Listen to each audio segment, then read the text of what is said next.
શ્યામકુમારના નમસ્કાર। માનવ મગજ એ કુદરતની સૌથી જટિલ અને અદ્ભુત રચનાઓમાંથી એક છે, અને તેમાં પણ યાદશક્તિ એટલે કે સ્મૃતિની સંગ્રહ પ્રણાલી કોઈ આધુનિક સુપર કોમ્પ્યુટર કરતાં પણ વધુ જટિલ છે।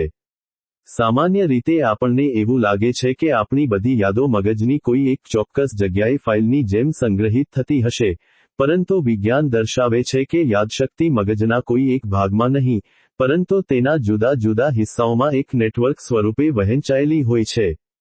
જ્યારે આપણે કોઈ નવી વસ્તુ શીખીએ છીએ, કોઈ જૂનો પ્રસંગ યાદ કરીએ છીએ અથવા કોઈ કુશળતા મેળવીએ છીએ, ત્યારે મગજના અબજો ન્યુરોન્સ ચેતાકોષો એકબીજા સાથે વિદ્યુત અને રાસાયણિક સંકેતો દ્વારા જોડાય છે।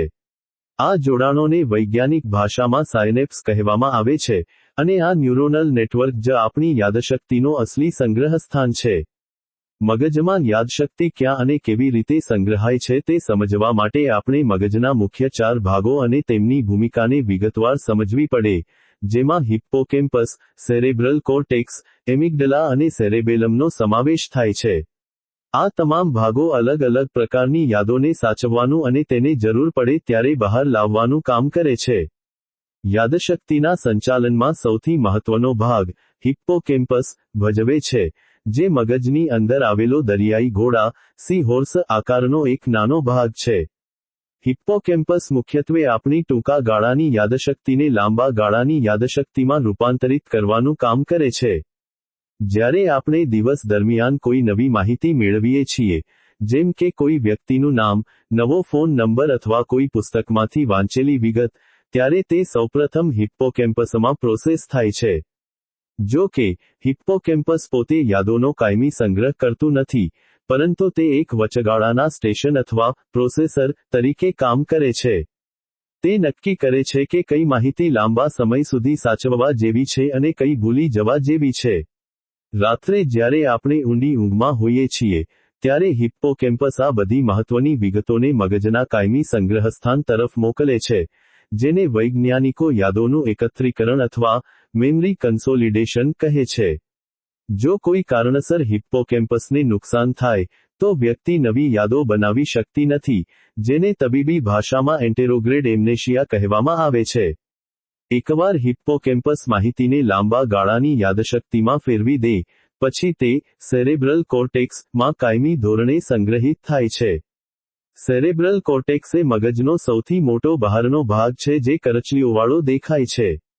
મગજનો આ વિશાળ વિસ્તાર આપણી લાંબા ગાળાની જ્ઞાનાત્મક યાદો, જેમ કે ભૂતકાળના અનુભવો, સામાન્ય જ્ઞાન, ભાષા અને તથ્યોને સાચવે છે।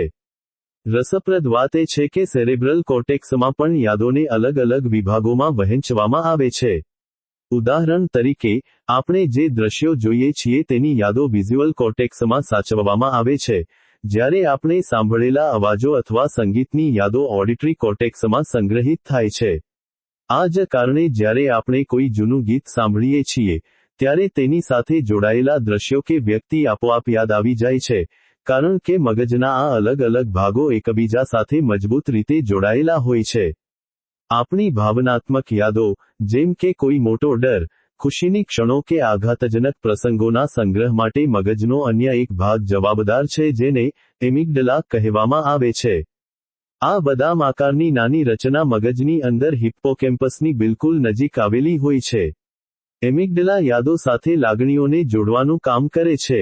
જ્યારે કોઈ ઘટના ખૂબ જ ડરામણી અથવા અત્યંત આનંદદાયક હોય, ત્યારે એમિગડલા સક્રિય થાય છે અને મગજને સંકેત આપે છે કે આ ઘટના ખૂબ જ મહત્વપૂર્ણ છે।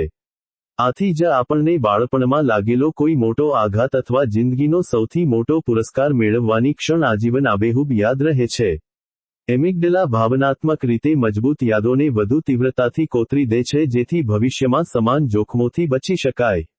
આ તમામ યાદો ઉપરાંત, આપણી પાસે એક ખાસ પ્રકારની યાદશક્તિ હોય છે જેને પ્રક્રિયાગત યાદશક્તિ અથવા મસલ મેમરી કહેવામાં આવે છે। આપણે સાયકલ ચલાવવી, સ્વિમિંગ કરવું, ટાઈપિંગ કરવું કે કોઈ વાદ્ય વગાડવું જેવી શારીરિક કુશળતાઓ શીખીએ છીએ, તેનો સંગ્રહ મગજના પાછળના ભાગમાં આવેલા સેરેબેલમ, નાનું મગજ અને બેઝલ ગેંગ્લિયામાં થાય છે। આ પ્રકારની યાદશક્તિ મોટર સ્કિલ્સ સાથે સંબંધિત છે। એકવાર તમે સાયકલ ચલાવતા શીખી જાઓ, પછી તમારે દર વખતે વિચારવું નથી પડતું કે પેડલ કેવી રીતે મારવું કે બેલેન્સ કેવી રીતે રાખવું, કારણ કે સેરેબેલમે આ પ્રક્રિયાને તમારા અર્ધજાગ્રત મનમાં કાયમી ધોરણે સંગ્રહિત કરી દીધી હોય છે. આ જ કારણે અલ્ઝાઇમર જેવા રોગમાં જ્યારે લોકો પોતાના સંબંધીઓના નામ ભૂલી જાય છે, ત્યારે પણ તેઓ વર્ષો જૂની પિયાનો વગાડવાની કે ગાવાની કળા ભૂલતા નથી. સમગ્ર પ્રક્રિયાને જોતાં, યાદશક્તિ કોઈ એક કબાટમાં રાખેલી વસ્તુ નથી, પરંતુ તે મગજના અબજો ચેતાકોષો વચ્ચે રચાતા પુલ સમાન છે.